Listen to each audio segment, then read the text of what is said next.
इस वक्त की बड़ी खबर, हाफिज सईद की धमकी और जमात उद दावा की लाहौर रैली के बाद खुफिया एजेंसियों ने अलर्ट जारी कर दिया है।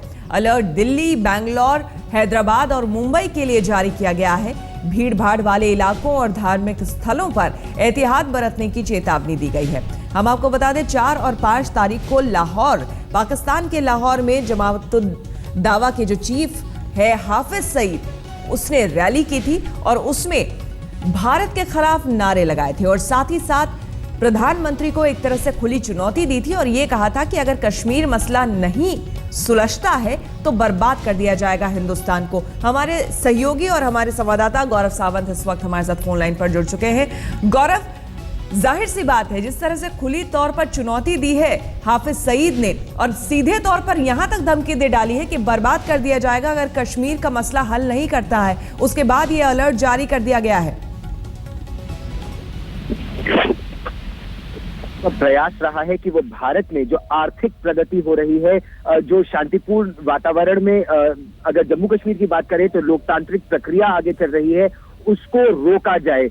कश्मीर में आतंकवादियों का हमला हो चुका है, कश्मीर में और आतंकवादी हमले हो सकते हैं, ये गुप्तचर विभाग का कहना है। और इसके अलावा देश की जो आर्थिक प्रगति हो रही है उसको रोकने के लिए चाहे मुंबई हो, दिल्ली हो, हैदराबाद हो, बेंगलोर हो, ऐसे शहरों को निशाना बनाया जा सकता है। हाफिज मोहम्मद सईद की धमकी के अलावा 6 दिसंबर को बाबरी मस्जिद का जो ढांचा ढहाया गया था उसकी भी बरसी है।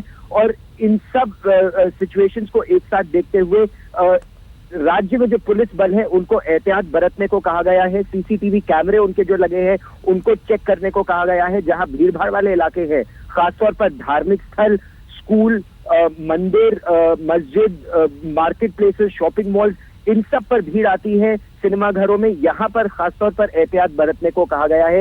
ये भी लोगों से कहने की हिदायत दी गई है कि भारी सामान लेकर या बड़े बैग लेकर ना चले, क्योंकि फिस्टिंग में, चेकिंग में परेशानी हो सकती है। श्वेता, बिल्कुल, लेकिन गौरव, जाहिर सी बात है, जिस तरह से पाकिस्तान ने इस रैली के लिए 2 दिनों की हाफिज सईद की रैली थी, खास करके ट्रेन रवाना किया गया ताकि लोग उसकी रैली में पहुंच सके, सुरक्षा व्यवस्था दी गई। ऐसे में और इन हालातों में आतंकवादी हमले हो रहे हैं भारत में, कैसे यह संभव है कि पाकिस्तान पर किसी भी तरीके का विश्वास करे भारत और बातचीत करे? लेकिन गौरव, आपसे इसका हम जवाब लेंगे, लेकिन पहले आइए सुन लेते हैं कि दरअसल हाफिज सईद ने अपनी रैली में कहा क्या।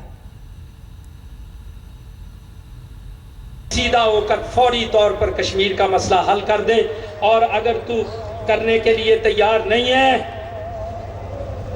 तो फिर इसके बाद इंशाअल्लाह कश्मीर दरवाजा होगा और ग़ज़वा हिंद बर्पा होगा। नवाज शरीफ, मैं तुम्हें अल्लाह का हुक्म सुनाता हूं, अगर मोदी मज़ाकरात के लिए कश्मीर पर और यूनाइटेड नेशन की करारदादों पर मज़ाकरात के लिए तैयार ना हो तो फिर तुम जाकर उनकी मदद के लिए खड़े हो जाए। ये सीधा रास्ता और तरीका है।